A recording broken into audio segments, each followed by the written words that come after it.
Läsande det som löjar i havn, så kostar löjan till ett lästrar utbo, mer än lästrarstolen ner. Vi talar att läsarna är bättre uppe på den. Men hemmen så kunde vi så säga det att självt om samgången fick sin vilja och bostäder bara byggde till folk vid säljon törve, så har bostäder haft ivalest att göra. Ja, det är inte even till att bostäder ska bygga till folk vid säljon törve. Men det är rätt att folk, kanske ung folk som inte har så höga intäkter, som inte klarar sig av bostadsmarknaden där.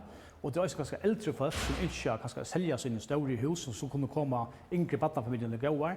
Här var inte rätt till att få ut att löja om det bara folkappension och sammanfasta av privata marknaden. Tror bostäder är gott anpass som ger till att sälja ung folk och äldre folk och så sjön till sälja törve kunde få en god bostad till en höskande pris.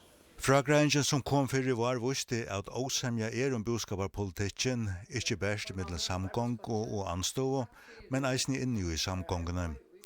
Vi tog i hoa spyr Aksel Johannesen om det ikke er vært bedre at lete bostier politisk og fragrangen færre i glamskene og lete være via spyr etter henne og bostier politikken til samgångene. Jo, det har man sagt, men det som støver med det øyne, det er at bostäder har ikke fortjent for under flere byggerier enn det som er gang til løtene.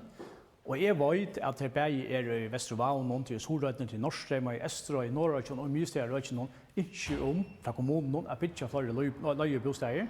Men det stander bare å bøye etter landstøyene om det nå får om bostäder fra høymiddeltid eller ikke. Og så langt som ikke henter, så bygger bostäder ikke mer. Og det er altså store tørver. Vi vet at støvene der er en sånn bød som vokser opp kanskje i fuktion, chattar og i boen, i mye steder Røyden til rettelig høye løye.